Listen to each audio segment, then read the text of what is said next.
It made headlines around the world on Valentine's Day 2013.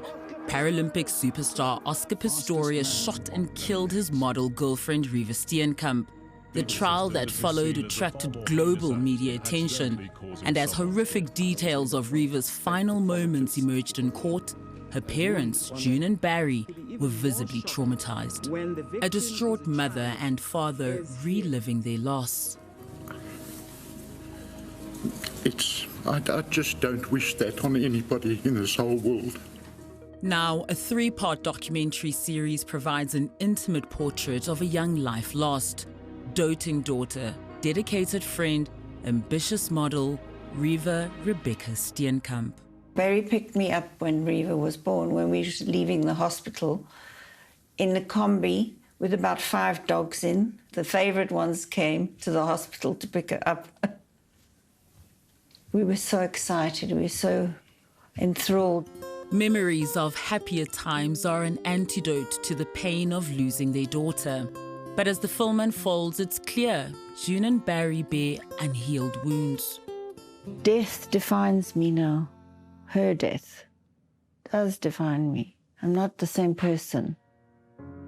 The film is the result of a 7-year relationship between June and Barry and director Warren Batchelor. Having gained their trust, he went on to film interviews with some of Reeva's loved ones and closest friends. I've got so many people that have talked to me about her, who gave me all these insights into her personality. Weaving the interviews and reflections together fell to head writer Justin Stratham. Perhaps his most difficult task, deciphering the concept of forgiveness and what it means to the Steenkamps, now in their late 70s. Everybody knows that Barry and June said they forgive Oscar, but saying that you forgive somebody and then living that truth, or that reality, I think was very different for Barry and June. I don't even think they knew how difficult it was going to be. It's difficult now because we both were grieving all this time, and it's actually ruined our life not having her. So that it's ruined our marriage as well. How could they have predicted that one day they'd be asked to meet the man who killed their daughter? The Department of Correctional Services runs a program called the Victim Offender Dialogue, or VOD. The invitation to meet Oscar as part of the VOD process was delivered to June and Barry by their longtime lawyer, Tanya Kuhn.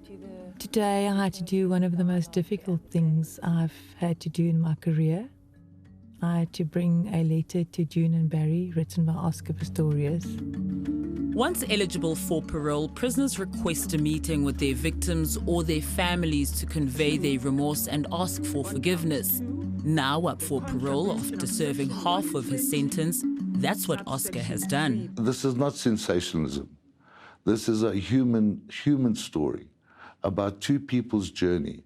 Old wounds have been opened up again. They've had to relive it again. And June's journey on this was a very difficult one.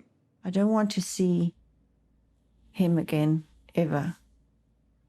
I would have been feeling ill and afraid. I don't know why afraid. Barry feels differently. Still distressed and living with a heart condition, he's agreed to the meeting. In the documentary, he describes getting advice from a psychologist. She says, as a professional, she would tell me not to go. And then I said to her, and if it was your daughter, what would you do? She said, then I would go. It was a very, very emotional day for Barry. He went through with it, and he faced his daughter's killer. You don't know what to expect, but it's a very worrying couple of days. Justin, the documentary is a 3-part series. What's the narrative that holds it together? The first one is really the VOD process. The other important part of the story, which is who Reeva was. The other part of it is obviously what happened on that night. Those kind of 3 stories are really linked by one idea, and that's Reeva.